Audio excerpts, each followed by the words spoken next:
तर राज्यातील ST bus बाबत आज विधानसभेमध्ये अनिल परबांनी मुद्दा मांडला। एसटी बसेस आमच्यासाठी राजकीय विषय नाही, एसटी टिकली पाहिजे यासाठी सर्वांनी काम केलं पाहिजे असं अनिल परब यांनी म्हटलंय। राज्य सरकारकडून अर्थसहाय्य मिळालं नाही ही वस्तुस्थिती आहे, मात्र मुबलक एसटी आपल्याकडे आल्यावरती उत्पन्न वाढेल असा विश्वास प्रताप सरनाईक यांनी व्यक्त केला। एसटी हा आमच्यासाठी राजकीय विषय नाही। एसटी महाराष्ट्राची आहे, जगली पाहिजे आणि सगळ्यांनी मिळून जगवली पाहिजे। ते आजही त्यांच्या भावना आहेत। एसटीच्या श्वेतपत्रिकेवर आम्ही बोललो नाही, कारण त्यांची भावना त्याच्या मागची सगळी होती।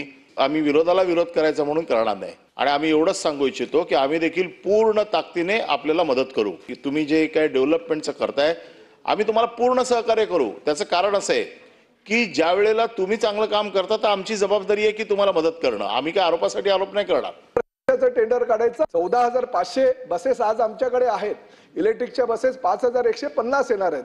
काही बसेस ह्या जीसीसी तत्वावर सुद्धा चालतात, परंतु एसटीचं उत्पन्न हवं तसं वाढत नाही। त्यामुळे अचानक एवढी भाडेवाढ करावी लागली। महिलांना मोफत 50% मोफत सवलत दिल्यानंतर, ज्येष्ठांना 75 वर्षाच्या मोफत सवलत दिल्यानंतर सुद्धा उत्पन्नाचा स्रोत किंवा प्रवाशांची संख्या ही काही कमी झालेली नाहीये। राज्य शासनाकडनं योग्य ते अर्थसहाय्य मिळालं नाही ही वस्तुस्थिती आहे। ज्यावेळेस आपल्याकडे मुबलक एसटी सेवा उपलब्ध होती, 3,000 बसेसचं मी टेंडर केले, त्या बसेस सुद्धा 3 महिन्यापासून आपल्या सेवेत यायला सुरुवात होईल। ज्या वेळेस माझ्याकडे 25,000 बसेस होतील त्यावेळेस आपल्या ह्या जुन्या भंगारात आलेल्या बसेस ज्या आहेत त्या 7-8 हजार बसेस जातील।